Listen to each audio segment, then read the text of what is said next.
রব্বুল আলামিন আমাদের জীবনের একটা সময় এই উত্তম মজলিসের ভিতরে কাটাবার সুযোগ করে দিয়েছেন। শুকরিয়াতান বলি আলহামদুলিল্লাহ।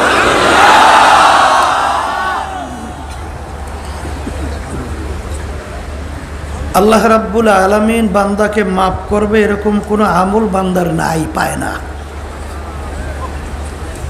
ফেরেশতাদেরকে বলে, ফেরেশতারা দেখো তো আমার বান্দা কখনোই হক্কানি আলেমদের সঙ্গে এক দস্তরখানে বসছে কিনা। তালাশ করে বলবে রব্বুল আলামিন জীবনে একবার পাওয়া গেছে, হক্কানি আলেমদের সঙ্গে এক দস্তরখানে বসছে, যাই এই উসিলে আমি ওকে মাফ করে দিলাম।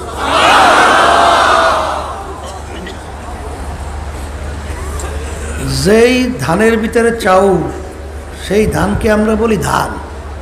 যার ভিতরে চাউল নেই সিটা বলি। সিটা একত্রিত কইরা বাজারে নিয়ে গেলে কয় টাকা বিক্রি হয়? কোনো মূল্য আছে? কিন্তু বাজারে যখন ধান বিক্রি করে সেই ধানের সঙ্গে কিছু সিটাও তো থাকে।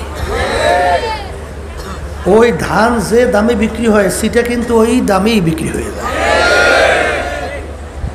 তা আজকে আমরা এই উত্তম মজলিসের ভিতরে, বরকতময় মজলিসের ভিতরে যারা আসছি, নিয়া যদি সহি থাকে, আল্লাহকে রাজি খুশির উদ্দেশ্যেই যদি হয়, এই ওসিলায় রব্বুল আলামিন একই দামে এদের সঙ্গে আমাদেরকে কিয়ামতের ময়দানে উঠাবে। এখন এই কথা শোনার পরে এক শ্রেণী কিন্তু আছে সর্বনাইতি। এক মুরব্বী ছিল আমাদের সঙ্গে, খুব ভালো সম্পর্ক, কিন্তু 5 ওয়াক্ত নামাজ ঠিক মতো পড়তো না। মাঝে মাঝে পড়ে, মাঝে মাঝে ছাড়ে। জিজ্ঞেস করলাম, ব্যাপার কি, আপনি 5 ওয়াক্ত নামাজ কেন পড়েন না? বলে, কেন আল্লাহ রাব্বুল আলামিন ঘোষণা করছেন না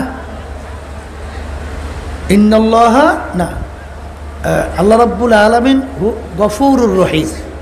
আল্লাহ কি মাফ করই না, আল্লাহ মাফ করবেন এবং আল্লাহ রাব্বুল আলামিন দয়ালু।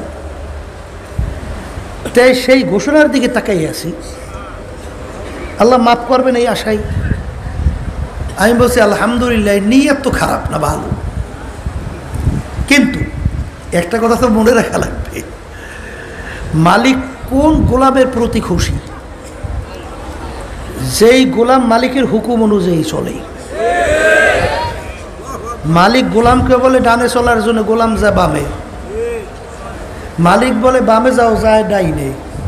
বলে সামনে যাও, যায় পিছনে। বলে পিছনে যাও, যায় সামনে। যা বলে সব উল্টা করে। এই গোলামের প্রতি মালিকের দয়া আসে? হ্যাঁ। আল্লাহ রাব্বুল আলামিন তো গফুরুর রহিম, কথা তো ঠিক আছে, আশা থাকা তো ভালো। কিন্তু ওই কথাও তো মনে রাখা লাগবে, কিয়ামতের ময়দানে যখন রব্বুল আলামিন অহরিয়া সেপা লেমানিল মুলকুল ইয়াউম লিল্লাহিল ওয়াহিদিল কাহ্হার। এই জন্য আলী রাদিয়াল্লাহু তাআলা আনহু বলছিলেন, ঈমান বলা হয় আল ঈমানু বাইনাল খাউফি ওয়ার রাজা, আশা এবং নৈরাশা, এর মাঝখানের অবস্থানের নাম কি? ঈমান।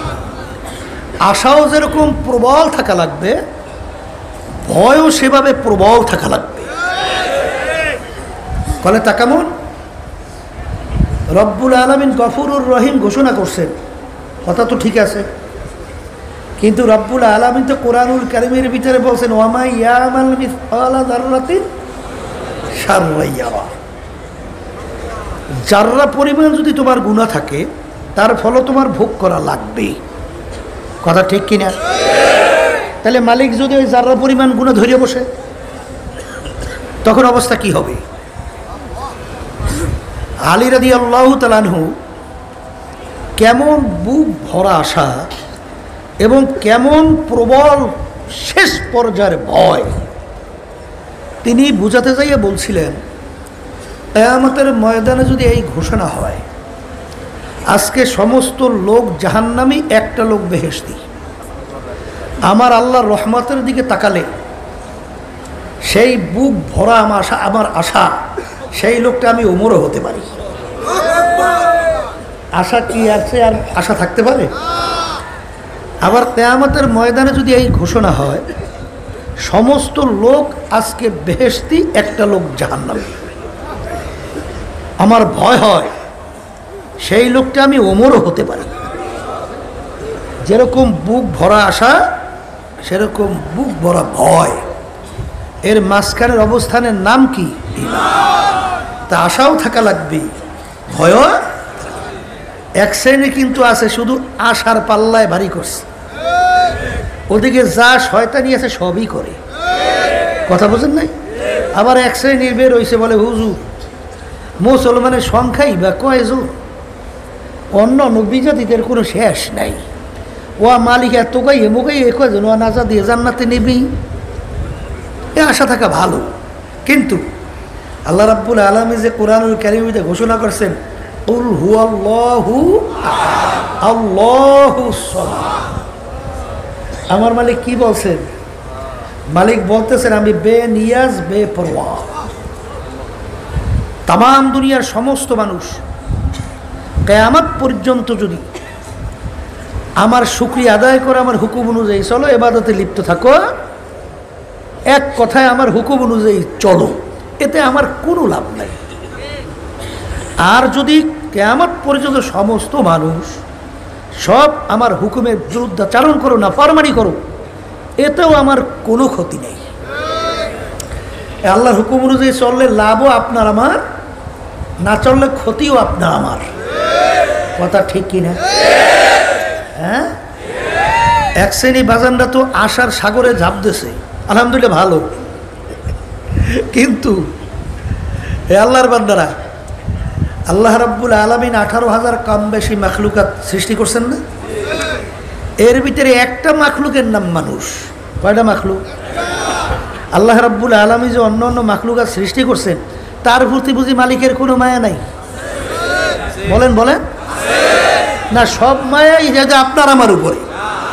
কি অন্য অন্য মাখলুকাতের প্রতি আমার মালিকের মায়া নাই? ঘটনা শোনেন নাই যে আল্লাহর মাখলুক নিকৃষ্টের ভিতরে একটা কুকুর পানির পিপাসায় জিহ্বা বের হয়ে গেছে, মরণাপন্ন। এই নিকৃষ্ট এক আল্লাহর বান্দা, গুনাহ নাই বলতে গেলে এরকম কোনো গুনাহ করে নাই, খুন হইতে শুরু করে বাদ নাই, কিন্তু আল্লাহর এই মাখলুক কুকুরটাকে দেখা পানির পিপাসায় মরণাপন্ন, তার একটু দয়া এসে গেছে যে আল্লাহর মাখলুক কুকুরটা পানির পিপাসায় কষ্ট পায়, কূপ থেকে পানি উঠাইয়া কুকুরটাকে পান করাইছে। রব্বুল আলামিন তার এই আমলটা পছন্দ করছে, রব্বুল আলামিন তাকে বেহেশতের সুসংবাদ দিয়ে দিয়েছে। তাহলে কি আল্লাহ রব্বুল আলামিন অন্যান্য মাখলুকাতের প্রতি মালিকের মায়া নাই? না, সব মায়া আপনার আমার প্রতিই আছে। হ্যাঁ, এই জন্য আমার ভাইদেরকে বলবো, যারা নাকি আশার সাগরে ঝাঁপ দিয়েছেন, মোটে ভয় ভিতরে ঢোকে না, কিন্তু মনে রাখেন আত-তাকওয়া মিলাকুল হাসানাত, সমস্ত নেকির মূলই হলো আল্লাহর ভয় ভিতরে পয়দা হওয়া।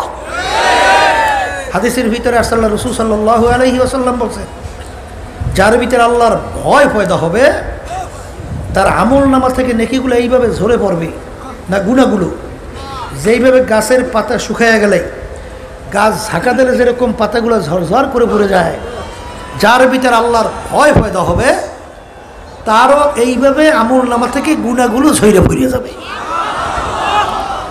অনেকে তো মনে করছেন আল্লাহর হুকুম ইবাদতের ভিতরে আমরা সবসময় লিপ্ত, আলহামদুলিল্লাহ ভালো। অন্যান্য মাখলুকাত কি আল্লাহর ইবাদত করে না? ওখানে মাইকে শব্দ হয় না, কি যে শুরু করছে এরা, কতক্ষণ সব সুন্দর মতো শব্দ হয়, আবার কতক্ষণ করে শব্দ হয় না, কি যে করে, কি তামসা করতেছে কিচ্ছু বুঝি না। হ্যাঁ, কোন সময় শব্দ হয়, এতগুলো লোক মাইক ডিপার্টমেন্টে, এতগুলো লোক 2-2.5 উপরে মনে হয় মাইক ডিপার্টমেন্টের লোক। হ্যাঁ, যেই কথা বলতে চাইছিলাম যে অন্য অন্য মাখলুকাতগুলো আমার মালিকের ইবাদতে লিপ্ত আছে না? না নাই। এই যে আমরা শুনতেছি যে পাখিগুলো টুনটুন করে, আপনার আমার কানে শোনা যায় কি টুনটুন শব্দ করে, আসলে তো ওদের ভাষায় ওরা আল্লাহর জিকির করে। যারা সারাদাম বাগুয়াদ আল্লাহু নাগুয়াদ টান টানা টুনটুন না টুটু, আমরা শুনি টুনটু শব্দ, আসলে ওদের ভাষায় ওরা বলে কি আল্লাহু আল্লাহু। আমরা পানিকে বলি পানি, হিন্দুরা পানিকে বলে কি জল। শব্দ ভিন্ন শুনাইছে না, কিন্তু জিনিস কিন্তু একটাই পানি। ইংরেজি ভাষাভাষীওয়ালারা বলে কি ওয়াটার, শুনতে ভিন্ন শোনা গেল কিনা, জিনিস কি পানি। আরবি ভাষাভাষীওয়ালারা বলে মাউ, শুনতে ভিন্ন শোনা যায় না, জিনিস কিন্তু একটাই। তা আমরা শুনতেছি মোরগটা তোমার আমার বাড়িতে শব্দ করে কুকুরু তুকু, আমাদের কানে শোনা যায় কুকুরু তুকু, আদরে ওদের ভাষায় ওরা বলে আল্লাহু আল্লাহু। এখন আমার ভাইদেরকে বলবো, পর্দা আলে মা বোনরা যারা শুনতেছেন, অনেক নতুন আমার বাজানরা আসছে, সংখ্যা মনে একেবারে কম না। যুবক শ্রেণীর বাজানরাও দেখলাম সংখ্যা অনেক, কথা ঠিক না? এই 3 দিন পর্যন্ত মাঠে রয়েছেন আলহামদুলিল্লাহ। তাই চরমনাই সম্পর্কে তো আলহামদুলিল্লাহ একটু ধারণা হওয়ার কথা।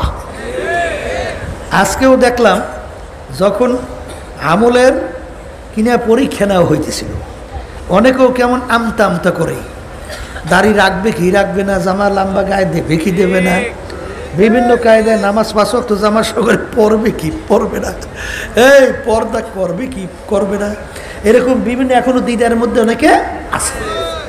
এখন নতুন আমার অনেক বাজান আছে না, আমার সেই বাজানদেরকে বলবো, এই 3 দিন পর্যন্ত আল্লাহ মাঠে রাখছেন, এখনো যাদের বুঝ আসে নাই, বুঝবে মানুষ, কিন্তু যেই মানুষের সুরাতে যেটা পশু হয়ে গেছে ওরাই বুঝবে না। কিন্তু আল্লাহর রহমতে আমার তো ধারণা, যখন আল্লাহ চরমনাই মাটিতে নিয়েই আসছে, তা আল্লাহর রহমতে ওটা এখনো পশু হয় নাই। আল্লাহর রহমতে কি নালে চরমনাই মাঠে আসলো কেন? আল্লাহ কবুল না করে তো আসতে পারে নাই, মালিকের দয়া মায়ের মাধ্যমেই তো এই মাঠে আল্লাহ পাঠাইয়া দিয়েছে। এখনো যাদের এখনো দুদুল্য মনে আছে, কিছু হয় না না হয়, এই দুনিয়ার জিন্দিগি আনন্দময়, নগদ যা পাও হাত পেতে নাও, বাকির খাতায় শূন্য থাক, লাভ কি শুনে দূরের বাধ্য, মাঝখানে যে বেজায় ভাগ। এক নাস্তিক কবি বুঝাতে যাইয়ে বলছিলেন, দুনিয়াটা হইল আনন্দ ফুর্তির জায়গা, চিত্ত বিনোদনের জায়গা, এইটা হইল নগদ। আর ওই যে উলামায়ে কেরাম হক্কানি, তারা যে বলে এই মিয়া এই দুনিয়ার এই জিন্দিগিটাই শেষ না, আর একটা জিন্দিগি আছে যার শুরু আছে আর কোনোদিন শেষ নাই। এই যারা নাকি আল্লাহর হুকুম নবী তরিকা অনুযায়ী না চইলা যদি এই জিন্দিগি পারি দিয়ে ওই জিন্দিগিতে পারি জমাও, তাইলে বাজান ওই যে আযাব ও গজবের ঘোষণা মালিক দিছেন, ওই আযাব গজব সহ্য করার শক্তি দুনিয়ার কোনো মানুষের নাই। এই যে আমরা আওয়াজ, এই যে উলামায়ে কেরাম বলে, ওরা বলতে চায় একটা ফাঁকি, বাকি নাউজুবিল্লাহ আউজুবিল্লাহ কিছু, ওরা বলতে চায় কি ফাঁকি, দূরের বাধ্য, কিছু হবে না, যদি বলে নাউজুবিল্লাহ। বাংলাদেশে কিন্তু এর সংখ্যা অভাব নাই, আসতে কয় দেখি, এই যদি অভাব কম থাকতো তাহলে আজকে বানর থেকে মানুষ সৃষ্টি। এই শিক্ষা সিলেবাস আজকে 5 কোটির মতো শিক্ষার্থীর মধ্যে, এবং আমার সরল মনা ছোট ছোট বাচ্চাদের সিনার ভিতরে ঢুকাইয়ে দেওয়ার যে প্রক্রিয়া শুরু করছে, এই তাহলে বোঝা গেল নাস্তিকের সংখ্যা এই দলের কম আছে, সংখ্যা কম নাই, কথা ঠিক না? আমার বাজানদেরকে বলবো, বুঝবে মানুষ, গরুটাই বুঝবে, তোমার বাড়ি কুকুরটাই বুঝবে, অন্যান্য পশুরা বুঝবে? আমার আব্বাজাদা একটা উদাহরণ দিয়ে বলতেন যে গরু পেটের ক্ষুদে স্টেজের সামনে চিল্লায়, তুমি যদি গরুকে বুঝাও গরু স্টেজের পিছনে তোর জন্য খুব উন্নত মানের খাদ্য রেখে আসছে, খই ভুসি, খুব ভালো ভালো তোর প্রিয় যেই খাদ্য, যা খাইয়ায়। গরু কি বুঝাইবেন? গরু যাবে? এখন মালিক চিন্তা করলে আমি তো টালকা ফালকা মানুষ, দুই সময় মিথ্যে টিথ্যেও বলি, হয়তো বা গরু আমার কথা বিশ্বাস নাও করতে পারে, তাইলে মসজিদের ইমাম সাহেবের নিয়ে আসে। ইমাম সাহেব কইলে গরু বুঝতে পারে। এখন ইমাম সাহেব তো আসছে, গরু আমার পিছে হাজার হাজার মানুষ নামাজ পড়ে, আমি যদি মিথ্যা কথাই বলি আমার পিছনে কেউ নামাজ পড়তো না, আমি নিজে স্টেজের পিছনে খাদ্য দেখে আসছি, খাইয়ায়। গরু যাবে? এখন চিন্তা করলো গরুর মালিক, ব্যাপার কি? ইমাম সাহেবকে হ্যাঁ বিশ্বাস করে না, তাইলে মনে হয় পিসে বুঝুর চর্মনে লইয়েই, তাইলে সে বুঝাইলে হয়তো বুঝতে পারে। এখন পিসে বুঝুর চর্মনে এসে বলে, ও গরু, আমাকে হাজার হাজার লক্ষ লক্ষ মানুষ মহব্বত করে, কথা বললে কথা মানে শোনে, আমি নিজে খাদ্য দেখে আসছি, যা খাইয়ায়। গরু বুঝবে? কারণ কি এই বুঝ আল্লাহ গরুর মধ্যে যত বুঝান বুঝবে না। কিন্তু আল্লাহর বান্দা, একটা মানুষের পানির পিপাসা লাগছে, আপনাকে যদি বলে ওই যে দূরে দেখো একটা তাল গাছ, নিচে একটা মসজিদ আছে, সুন্দর একটা সুস্বাদু ডিপ টিউবওয়েলের পানি, ডিপ টিউবওয়েল আছে, খাইয়ে আসো, বুঝবে কি বুঝবে না? এই বুঝ আল্লাহ মানুষের ভিতরে দান করছে, এই বুঝ আল্লাহ পশুর মধ্যে দেয় না। এক শ্রেণীর মানুষ আল্লাহ রাব্বুল আলামিন বলেন, ওদেরকে আমি চক্ষু দিছি, চক্ষু দেওয়ার পরেও দেখেও দেখে না। ওদেরকে আমি কান দিছি শোনার জন্যে, শুই না ও শোনে না। ওদেরকে আমি অন্তর দিছি বোঝার জন্যে, বুঝাও বোঝে না। উলাইকা কাল আনআম, এই মানুষগুলো চতুষ্পায় জানোয়ারের মতো। কথা ঠিক কিনা? এখন কথার কথা, কুকুর ও শুই না কয়, মালিক ওদেরকে আমাদের সঙ্গে তুলনা করলেন, আমাদের দি লজ্জা হয়। কিরে তোদের লজ্জা হয় মানে? বলে মালিক ওরা যা পারে ও আমরা পারি না, ওরা যা পারে আমরা তা পারি না। তা কেমন? কুকুরের 4-5টা বাচ্চা হয় না? হ্যাঁ, আচ্ছা বলেন তো, যতক্ষণ পর্যন্ত ওই বাচ্চাগুলা নিজেরা চইলা ফিরা খাওয়ার মতো উপযুক্ত না হয়, মা কুকুর এই বাচ্চাগুলোকে ফেলাই অন্যত্র কোথায়ও যায়? বাচ্চাগুলো লালন পালন করতে চাইয়া অনেক সময় জানের ঝুঁকি নিয়ে বাঘের উপরে ঝাঁপাই পড়ে না? পরে হ্যাঁ, এই মুরগির বাচ্চাগুলা যখন ওই সিল বা বাসে ছোপ দেয়, তখন ওই মুরগিটা কিন্তু জানের ঝুঁকি নিয়ে ওই সিলের পিছনে কিন্তু উড়াল দেয় বাচ্চার মায়ায়। কথা ঠিক কিনা? তাহলে বাচ্চা ফেলাই কুকুর কোথায়ও যায়। কিন্তু বর্তমানে আমাদের বাংলাদেশেও শোনা যায় অভাব নাই, 2-2.5 বছরের বাচ্চাটাকে ফেলাইয়া পরকীয়া প্রেমের মধ্যে পইরা কুত্তার চেয়েও খারাপ আচরণ করে বের হয়। আছে না নাই? এই দেশের মধ্যে মা সন্তানকে মাইরে ফেলায়, সন্তান মাকে মাইরে ফেলায়, বাপ সন্তানকে মাইরে ফেলায়, সন্তান বাপকে মাইরে ফেলায়, এরকমভাবে স্বামী স্ত্রীকে মাইরে ফেলায়, স্ত্রী স্বামীকে মাইরে ফেলায়। এই আছে না নাই? হ্যাঁ, কুত্তায় পারে নাই উপরছে। কথা কন। এখন রব্বুল আলামিন বলেন, কথা তো ঠিকই কইস, তাহলে তোদের মতো না, বাল হোম আবার চতুষ্পায় জানোয়ার না, এর চেয়েও খারাপ। কথা ঠিক কিনা? এরপরে আল্লাহ রাব্বুল আলামিন অন্য আয়াতে বলেন যে চতুষ্পায় জানোয়ারের মধ্যে কুত্তা অন্যান্য যে একেবারে যে নিকৃষ্ট জানোয়ার শুকর শাররুল বারিয়া, তার চেয়েও খারাপ। আছে না নাই? এই শ্রেণীর মানুষ এরা কিন্তু বুঝবে না।